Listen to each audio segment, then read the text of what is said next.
महामार्गात राडा झालेला आहे राष्ट्रवादी विरुद्ध शिवसेना. नक्की आपल्या लेखी काय पाठवली माहिती आहे आणि काय आताची परिस्थिती आहे?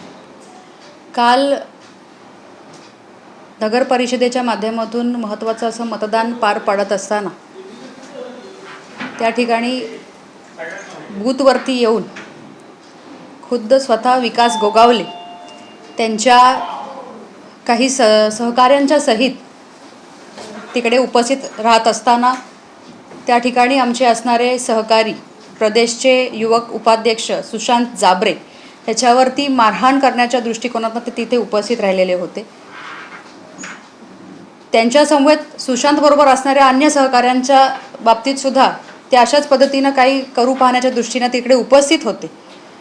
आपल्याकडे कालची घटना जी काही सविस्तर माहिती आहे ती कालच प्राप्त झालेली आहे.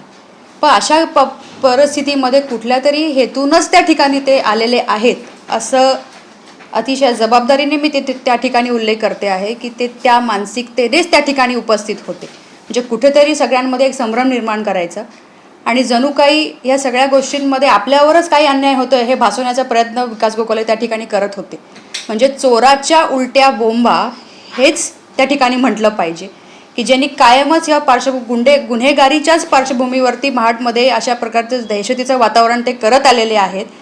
आणि असं काही वेगळं चित्र भासवलेलं आहे की ते त्या ठिकाणी विक्टम आहेत. म्हणजे निषेध नक्की नेमका कोणी कोणाचा करावा हा सगळ्यात महत्त्वाचा प्रश्न निर्माण झालेला आहे.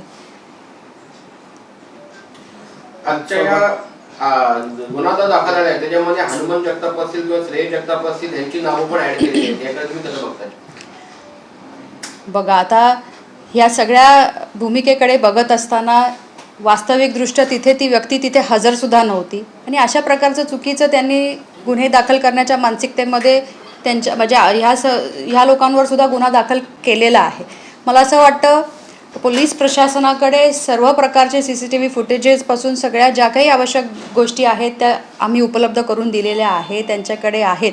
त्याच्यामुळे ह्या गोष्टींचा तपास मला असं वाटतं राज्याचे मुख्यमंत्री आदरणीय देवेंद्रजी फडणवीस साहेब जे गृहमंत्रीसुद्धा आहेत त्यांच्या माध्यमातून आम्ही त्यांना विनंती केलेली आहे की ह्याची सखोल चौकशी आपल्या माध्यमातून केली गेली पाहिजे. पण स्थानिक प्रशासनाकडून गुन्हे दाखल झाले नाही त्यासाठी आपल्याला SP ऑफिसला जावं लागलं, हे खरं आहे का?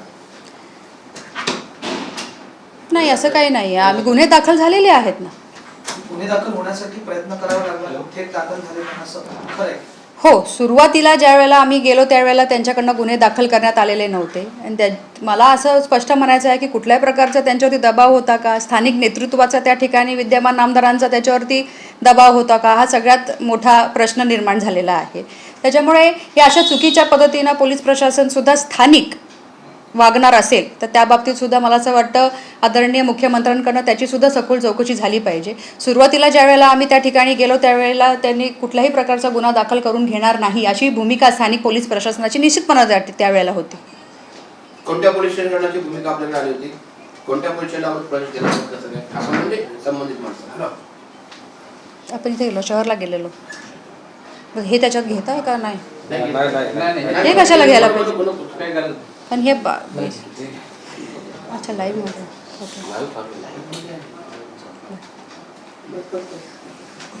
प्रशासनाकडे मॅडम आता आपली काय मागणी? प्रशासनाकडे आमची एवढीच मागणी आहे की ज्या परिस्थितीचं वातावरण आज महाडमध्ये झालेलं आहे, खरं तर महाड ही ऐतिहासिक भूमी म्हणून ओळखली जाते, क्रांतिकारी भूमी म्हणून महाडची ओळख या ठिकाणी संपूर्ण जगासमोर असताना ही अशा प्रकारची गुंडगिरी ही पहिल्यांदाच महाडमध्ये अनुभवायला मिळते आहे. या ऐतिहासिक शहराचं जी संस्कृती आहे ही जतन करण्याचं काम खऱ्या अर्थानं इथल्या स्थानिक नेतृत्वाचं सुद्धा असणं गरजेचं आहे. पण दुर्दैवाने ह्या सगळ्या गोष्टींकडे पाठ फिरवताना आम्हाला तरी ते जाणवलेलं आहे. आज आमची महाडची जनता ही निश्चितपणे ह्या भीतीच्या वातावरणामध्ये जगते आहे की उद्या जर का अशा गोष्टी अजून घडत राहिल्या तर नेमकी महाडची परिस्थिती काय.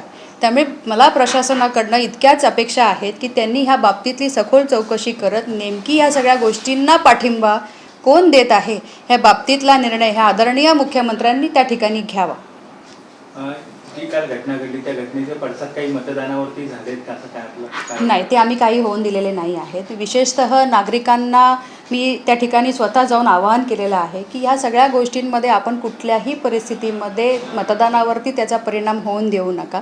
झालेली घटना ही निश्चितपणानं दुर्दैवी आहे, परंतु ह्या सगळ्या गोष्टींचा परिणाम हा मतदानावर झालेला नाही.